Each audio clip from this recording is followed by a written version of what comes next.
Sebelum melanjutkan, jangan lupa subscribe dulu. Terima kasih. Bab 51, sesuatu yang besar terjadi. Ya, Marsekal. Salah satu pengawal melangkah maju dan mengonfirmasi. Dan wanita itu mengatakan dia ingin mencabut kualifikasi pendaftaran Tuan Muda.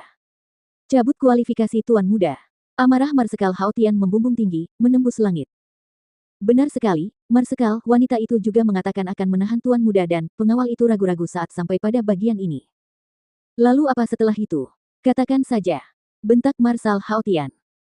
Ya, Marsekal, wanita itu berkata untuk menahan Tuan Muda terlebih dahulu dan kemudian memanggilmu untuk pergi menjemputnya kembali sebelum meminta maaf secara terbuka kepada Akademi. Para penjaga dengan cepat mengungkapkan semuanya dengan suara gemetar. Saat itu, Xiong Meiki memang mengatakan akan menahan Huang Xiaolong dan meminta para tetua keluarganya untuk datang dan membawanya kembali setelah meminta maaf kepada Akademi. Namun, yang tidak diketahui Xiong Meiki adalah bahwa tetua Huang Xiaolong adalah Marsekal Haotian. Apa?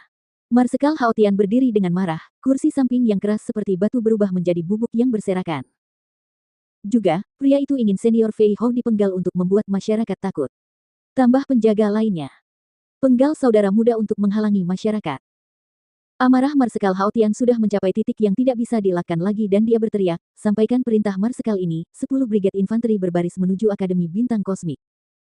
10 brigade infanteri, itu 100.000 tentara. 100.000 tentara untuk menekan Akademi Bintang Kosmik. Hal itu sangat mengejutkan kedua penjaga itu. Mengapa kalian tidak bergerak cepat? Melihat mereka berdua masih berdiri di dalam ruangan, Marsekal Haotian berteriak keras. Ya Marsekal. Kedua pengawal itu berlari keluar untuk menyampaikan perintah dengan panik. Burung kondor cakar besi. Setelah kedua pengawal itu pergi, Marsekal Haotian berteriak keras ke arah langit di atas dan seekor burung kondor abu-abu besar muncul di atas rumah Marsekal, mengeluarkan teriakan keras dan tajam yang terdengar hingga beberapa li jauhnya. Semua pengawal dan pelayan istana menatap sosok burung condor dan ekspresi mereka berubah, sesuatu yang besar akan terjadi. Hanya untuk masalah yang serius dan gawat, Marsekal akan memanggil burung condor cakar besi.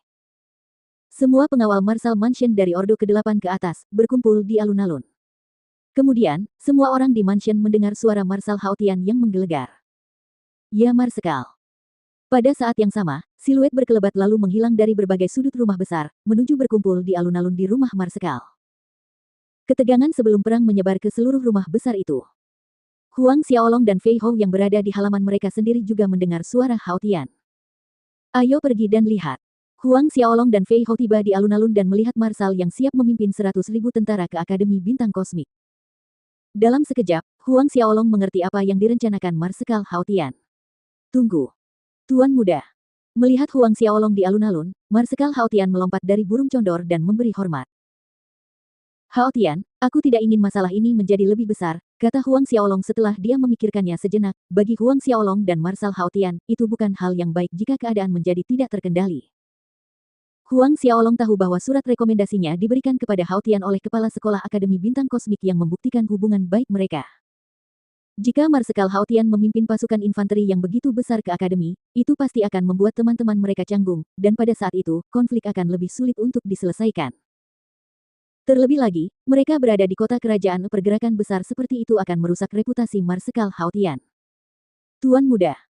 Haotian ingin mengatakan lebih banyak, tetapi Huang Xiaolong menggelengkan kepalanya dan bersikeras dengan nada tegas, masalah ini berakhir di sini.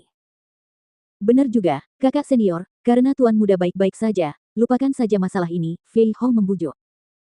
Haotian berdiri diam tanpa bicara, kemudian, dia menarik napas dalam-dalam dan akhirnya berkata, baik, Tuan Muda, Haotian patuh. Setelah itu, tangan kanannya melambai untuk membubarkan para penjaga yang berkumpul, menarik kembali perintahnya. Beberapa saat kemudian, Huang Xiaolong, Fei Hou, dan Haotian duduk di aula utama. Yang mulia, Anda adalah penguasa gerbang Asura, tetapi di kerajaan Luotong ini, Anda berulang kali ditempatkan dalam bahaya, mohon hukum bawahan ini atas dosa ini. Ketika ketiganya duduk, Haotian tiba-tiba berlutut dan mengucapkan kata-kata itu. Huang Xiaolong cepat-cepat memegang tangan Haotian, Haotian, cepat berdiri. Meminta penguasa untuk menghukum kejahatan bawahan ini. Marsekal Haotian tetap berlutut di lantai. Huang Xiaolong menatap Fei Hou dengan tatapan tak berdaya, dan Fei Hou pun berkata, kakak senior, karena Yang Mulia memintamu untuk berdiri, maka berdirilah, lagi pula, kesalahannya bukan terletak pada dirimu. Marsekal Haotian ragu-ragu sejenak sebelum akhirnya berdiri, terima kasih, Yang Mulia. Aturan Asura Gate sangat ketat, jika ini terjadi di masa lalu, jika Huang Xiaolong terluka di wilayah yurisdiksinya, hukuman untuknya akan membuat siapapun gemetar ketakutan. Meskipun dia mungkin bisa selamat, tetapi kultivasi bela dirinya akan hancur. Tentu saja, Huang Xiaolong tidak terluka sama sekali. Melihat Hao Tian berdiri, Huang Xiaolong bertanya, ada berita tentang tetua Yuming. Huang Xiaolong mendengar Fei Hou menyebutkan bahwa guru mereka pergi ke kota kerajaan Mohe, jadi dia meminta Marsekal Hao Tian untuk mencari berita tentang Yuming.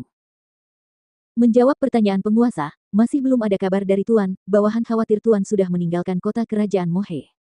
Hao Tian menjawab dengan hormat. Huang Xiaolong merasa sedikit kecewa, tetapi dia sudah menduga hasilnya akan seperti ini. Yuming pergi ke kerajaan Mohe untuk beberapa urusan, jadi setelah 3 tahun, hampir tidak mungkin baginya untuk tetap di sana setelah sekian lama berlalu. Gurunya, Ren Wokuang, meninggalkan sesuatu untuknya di markas besar gerbang Asura, dan itu adalah sesuatu yang penting bagi kultivasi taktik Asura Huang Xiaolong. Jadi, dia ingin bertanya kepada Yuming di mana lokasi markas besar itu.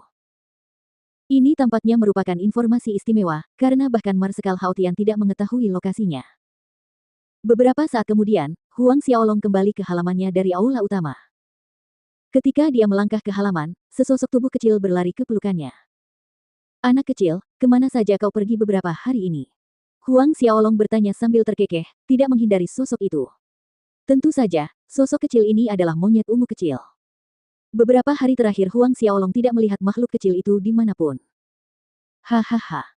Bertengger di bahu Huang Xiaolong, monyet ungu kecil itu mulai memberi isyarat penuh semangat sambil mencicit. Melihat monyet kecil itu, Huang Xiaolong tertawa sendiri, mungkin, di dunia ini, hanya dia yang bisa mengerti apa yang coba dikatakannya. Di dunia roh bela diri ini, pembudidaya binatang buas perlu menerobos ke alam Xiantian sebelum mereka bisa berbicara dalam bahasa manusia. Tidak diragukan lagi, monyet kecil ini masih punya waktu berhari-hari sebelum bisa berbicara, jadi dia hanya bisa memberi isyarat untuk berkomunikasi dengannya. Setelah itu, Huang Xiaolong membiarkan monyet ungu kecil itu bermain sendiri sementara dia masuk ke dalam kamar, mengeluarkan tempat tidur giok dingin dan mulai berlatih. Semenjak dia naik ke tingkat ke-6, kecepatan dia menyerap aura spiritual dunia bawah telah meningkat lagi. Roh bela diri naga kembar di belakangnya telah membesar satu ukuran lebih besar, sisik naga hitam bersinar hitam berkilauan dan sisik naga biru berkilau biru tua. 3 hari segera berlalu. Selama 3 hari terakhir ini, selain berlatih, Huang Xiaolong mampu menstabilkan kekuatan barunya. Ki pertempurannya yang dicampur dengan aura spiritual dunia bawah mengalir lancar di meridiannya. Akhirnya, hari pertama sekolah. Huang Xiaolong berjalan keluar dari kamarnya, sinar matahari pagi menghangatkan tubuhnya. Hari pertama sekolah. Tidak lama kemudian, Huang Xiaolong meninggalkan rumah Marsekal bersama Fei Hou dan 4 pengawal, menuju ke arah Akademi Bintang Kosmik.